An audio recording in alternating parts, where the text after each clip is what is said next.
Man, they real man, not with the gay shit. You niggas sick and gross me out, transforming into a bitch. I don't want that dirty pussy, little mama. I ain't spending no a trick. Don't need you to put me on. I put myself on. Just came up on another lick. Bills paid, belly full, in lack for nothing. Nigga, do me, stay in my lane. Fuck tryna be another nigga with nothing. Brainwashed and continue lied to our social media. Censor everything real good into destruction.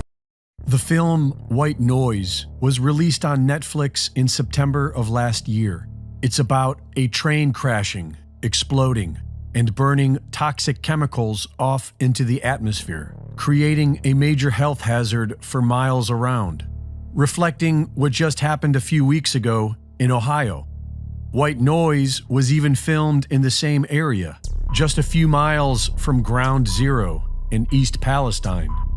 Some people will call this a coincidence, but these days, believing in coincidence can cost you your life. And there is more. Just 3 months before the train wreck, the city of East Palestine began adopting the MyID digital bracelet system into their local emergency services. Being touted as the ultimate ID system, MyID is a digital ID company dealing primarily with digital ID bracelets for the medical industry. Bracelets designed to make it easier for first responders to access your medical profile in the event of an unexpected emergency. And just a week before the crash, they began handing these bracelets out to all the residents of East Palestine. Also, 2 weeks before the crash, the CDC updated their page on vinyl chloride, removing their section on how it affects children and raising the safe exposure threshold. Neil Donald Walsh wrote, "There are no coincidences in the universe, only convergences of will, intent, and experience." Not only does the Ohio train crash appear to be a deliberate attack, it appears to potentially be a very deadly attack. 3 days after the train wreck, authorities called for a controlled release burn. Controlled in that they would initiate the spark that will burn all the chemicals and cargo together in a massive chemical fire, potentially putting millions of people's lives at risk. The vinyl chloride spill at Camp Lejeune was small in comparison to what happened this month in Ohio, but it still poisoned over 1 million people, and it took decades for the effects to materialize. A new federal lawsuit against Norfolk Southern alleges that 1.1 million pounds of vinyl chloride was spilled into the local environment. The vinyl chloride metabolite chloroethylene oxide attacks human DNA and can take years to start showing up as cancers and other disease. There is arguably no safe dose for exposure. Leading expert in the study of vinyl chloride, Dr. Julianne Baer, agrees and says that nobody should be drinking the local water. According to Dr. Baer, vinyl chloride gets transported into homes via the groundwater. She says it comes out of the water into the air, and that's really the major route of toxicity for the liver. It comes through the air. While some argue that burning it resolved these issues, that seems to be false. Dioxins are the deadly toxins behind Agent Orange and DDT. They are generated when chlorinated chemicals, like vinyl chloride, burn.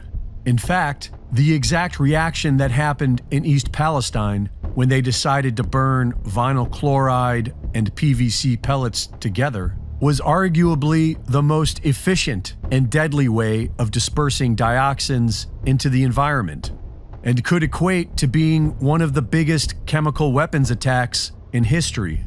Some are saying that tens of millions of lives could now be at risk, and that number will keep growing so long as humanity dismisses these attacks as coincidence and continues to do nothing.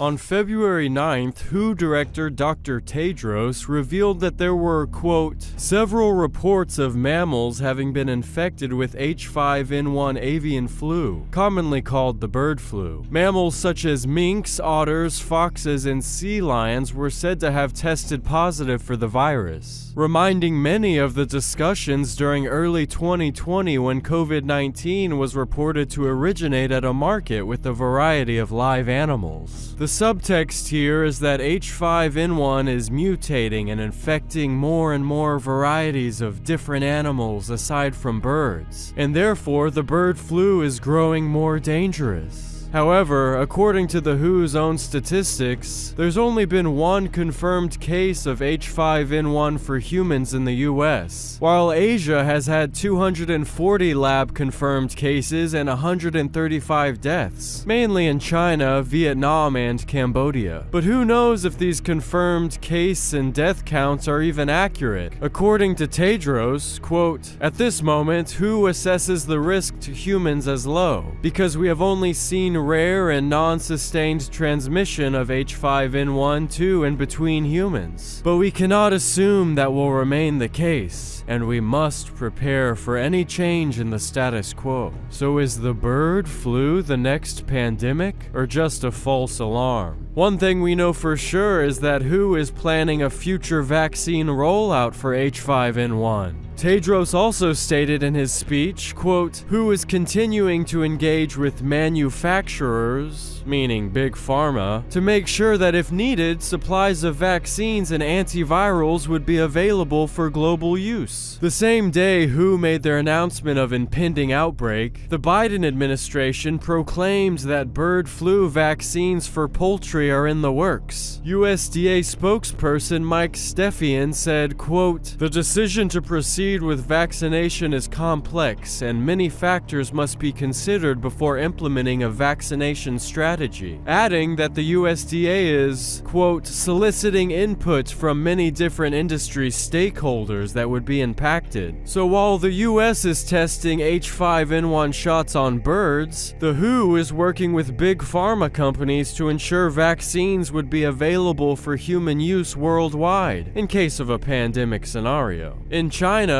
the epicenter of bird flu infections for humans, they have already rolled out H5N1 poultry vaccines, just ahead of the US testing their own vaccines for birds. CBS News is reporting that, quote, the Federal Administration for Strategic Preparedness and Response also already maintains a program with vaccine makers to make and test small quantities of shots for humans that can be ramped up to large-scale production if needed. In other words, not only is the US developing H5N1 vaccines for birds, but they've already developed and tested bird flu vaccines for humans. Are US big pharma companies the ones that are going to work with the WHO to once again vaccinate the world during a new pandemic? With human transmission starting in China, history not only rhymes, but it repeats. Who knew? And the WHO knew about the bird flu.